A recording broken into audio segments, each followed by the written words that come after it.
It's time for the Coach's Corner. Listen, who better to talk in the Coach's Corner than the executive director of the Coaches Association here in the great state of Michigan, former coach himself, I might add, Mr. Don Wright, kindly joining us. And first of all, Don, pleasure to see you again. How are you, sir? I'm doing great. It's good to be here, and it's nice to see you again, Sean. It's been a crazy year, so it's nice to be here. I was going to start right there, Don. You and I were talking before the camera started rolling. It's almost a year since that call came down that Thursday afternoon. Everybody's got their different story about where they were, what they were doing, but talk about the challenges of the last year, because to me, the challenges are one thing, but I'm a focus on the victory guy. Hey, look, we're playing games right now that not that long ago, I'm not sure how many people thought we were going to. Certainly it's been an interesting 12 months. There's no doubt about it. You see a lot of things when not that we've ever faced this before, but when something like this occurs,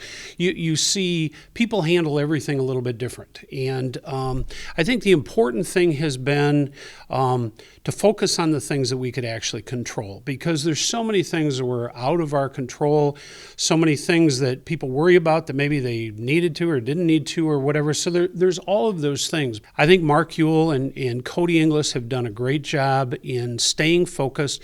You talk about a year ago. So we were talking about that, and a year ago, the teams were here at USA ready for the Final Four, and it got shut down. And it was such a sad thing to have to tell the teams, and the UP teams were down and all of that.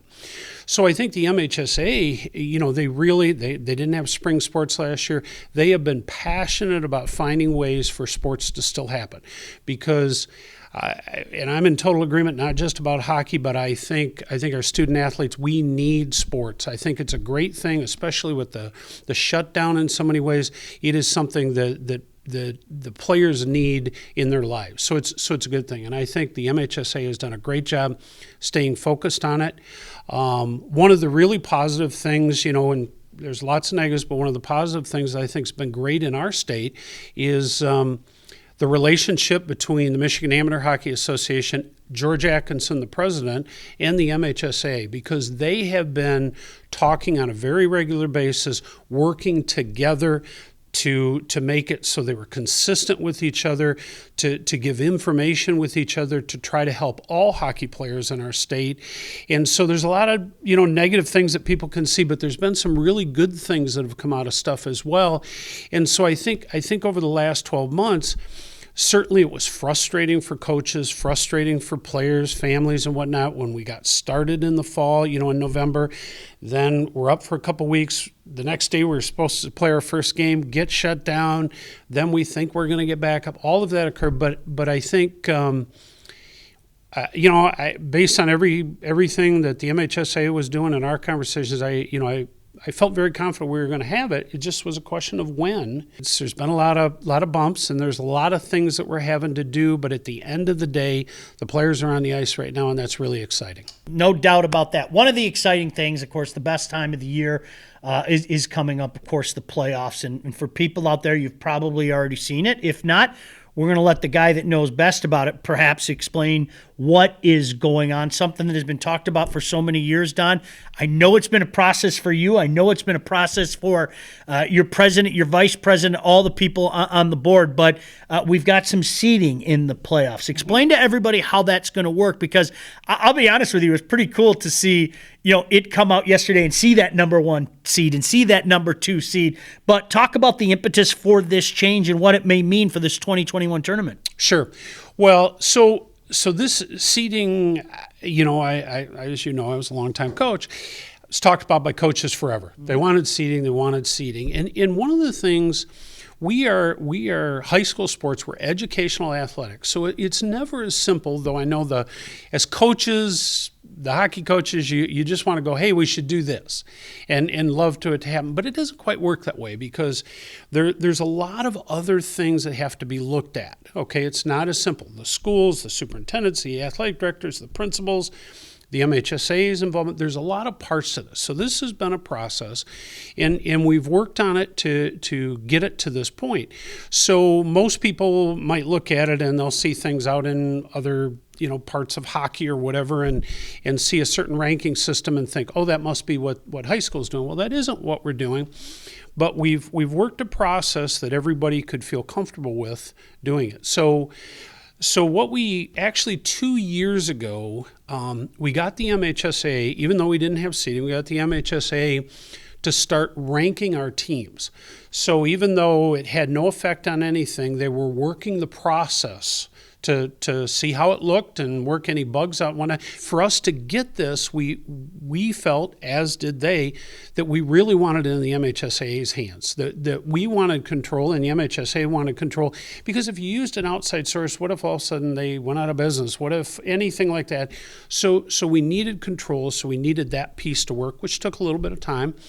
But so last year, the hockey committee, it was passed unanimously, and then the rep council approved it, which was everybody is ranked, but in each region, we seed the top 2 teams. And the purpose of it is so that the top 2 teams in that region don't face each other unless they both get to the regional final. The biggest complaint that we had through the years was the best 2 teams, because everything was a random draw. So the top 2 teams play on opening night, and we've had some years where actually there were the top 2 teams in the state, and they played on opening night, and then, people that can be critical about things would say, well, and then you got a mercy in a regional final. That just doesn't make any sense. Well, being a longtime coach, you never know when a mercy could happen, even if you got a good team. But the bottom line is we think this really is a great thing for high school hockey and starts to make the regular season mean something. So the step before we got to the season is the MHSAA. So we had the Michigan Power Rankings is what they're called, MPR. And they are based on 3 factors. They're not based on head-to-head and some things people think they would be. First of all, 25% of the rating is based on your winning percentage as a team. 50% is based on your opponent's winning percentage, and the final 25% is based on your opponent's winning percentage. So when that's all done, because Saturday night was the end of the seeding or the rankings, and so everybody's ranked through there. Prior to the season, as you know, we have 3 different divisions in hockey. And one of the things in high school is, the schools want travel kept to a minimum. So you have regionals, and it's really based on geographics. Every year the MHSAA does a mapping that, okay, we got X amount of teams in Division 3, and this is the area we're in, so that's one regional, and then there's a regional over here, and they divide the state up to limit travel and get groupings together. And a regional can be anywhere from 4 teams to 8 teams. So the MHSAA prior to the season put together a format for a 4, a 5, a 6, a 7, and an 8 that said, okay, the top 2 teams will look in the bracket this way, and here's how we'll line up the rest. And it was not based on rankings. It was simply just a format that was like a random draw before the season, and then teams get put in there actually based on alphabetical order, but it was laid out ahead of time, so there was no way to know who would go where. Sure.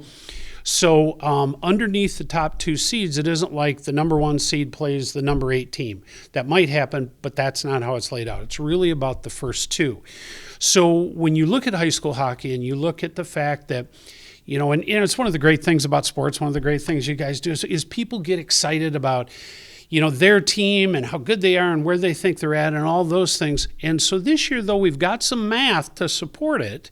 And so going in, when those came out, and I think it's going to be fun to see. I think it still doesn't mean that the 1 and 2 are going to be in every regional final. I mean, it's single elimination, and that's the fun part of high school hockey in the playoffs. And but I can tell you this has been a long time coming. And the one thing, we had a statewide coaches meeting last night. One of the things that I said to the coaches last night is that, okay, this is year 1. We had such a limited schedule that I don't think the MPR will be as perfect as it will be a year from now, or as good, because next year we'll have a full season to look at results, or hopefully we have a full season to look at the results. But I think this year, as I went through it, I think it's doing exactly what we want, and it's going to be fun to watch. Don, I'm sure you saw the same thing on Twitter. There have been so many questions, and I'm going to try to get through all of them. One of the things that has come up time and time again, and I'll let you discuss this, Are the teams reseeded again after the regionals? Are they reseeded at USA Hockey Arena? Is there any further reseeding after that first round? Not yet. And let me just briefly explain it. So again, when you go back to the travel piece of trying to keep, because there's the transportation expense, schools don't have, it's a big financial burden. Seeding after the regional, boy, I don't know if we'll ever get to that one because, again, now all of a sudden, it might be, obviously I coached at Chelsea. Chelsea's playing Calumet on a Tuesday night somewhere. That doesn't make a lot of sense. So I don't know if we'll ever get there. But at the Final Four, where everybody's at USA, we last year we talked about it at the hockey committee. This year we have put together a proposal that will go before the hockey committee and the rep council when the season is over. We think that we've worked with the MHSA, we worked with everybody to come up with a plan that I think everybody can support. But at the end of the day, the MHSA and the rep council have to say yes. But we have that out there, and I'm really hopeful, and I am very encouraged where it's at the moment, that we'll see that next year. And why that can work is because everybody's in the same building. Right? Okay, now you've gotten to the Final Four. So if that passes in the off season, then it would just simply be the semis would be 1 versus 4 and 2 versus 3. So we're not there yet, but it is a process. Again, I don't know that we'll ever do it after regionals, but I love how the MHSA is working with us. I love the things, even though we had to shorten it this year, we got the playoffs to be 3 weeks, moving forward, things like that. So I think the working relationship, Cody Inglis is doing a great job, Mark Ewell is doing a great job, and I think everybody's working together to do the right things. So there you have it. For all the chatter on Twitter, I'm going to listen to this guy, Don Wright, of course, the executive director. Don, one more thing. You've made mention of some of the meetings you guys have, and I know you had a meeting last night. It is amazing to me. As you well know, I've got some friends that are coaches and everything. The amount of meetings that you guys do and the amount of work that you put in to do things, you've got to be proud of some of the coaches around the state. You're no longer coaching, but as the executive director, I'm sure there's a part of you that kind of feels like the proud papa for all the work that these guys have been putting in for months, your coaches around the state. Yeah, absolutely. And I think, when you think back a year ago and every meeting was an in-person meeting for the most part, things like that. And not just for us, but everywhere, everybody's gone to their Zoom meetings and all of those things. But I will say there have been a ton of meetings. What we have seen out of our coaches around the state is I think they really have been listening. I think they as we have meetings, there's been a great exchange, sharing of ideas to help coaches, whether we were talking if they have private locker rooms, how to do that effectively with protocols, to how to keep your team safe, to all of those things.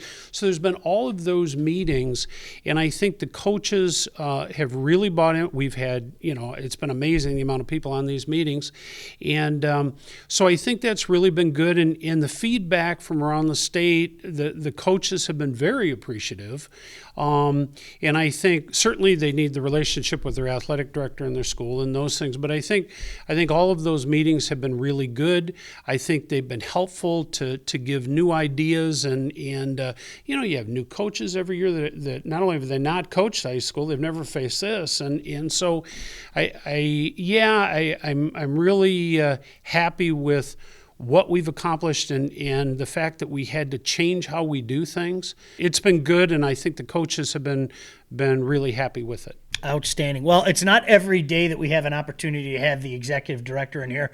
Our buddy John Kidd sitting there saying wrap up about 10 minutes ago because we went too long. But yeah, John's happy. Okay, as long as John's happy, everything's happy. But Don, it's great to have you in. I mean, we're excited. This is such a great time of year, and hopefully it continues to go off without a hitch. It's the best time. This is what the kids play for. Yep, absolutely. It's exciting, and I know it'll be a little different with limited numbers at the finals and whatnot, but we're going to be there, and it's a good thing. No doubt about that. Don Wright, Executive Director of the High School Coaches Association here in the great state of Michigan, kindly joining us here on our Coaches Corner.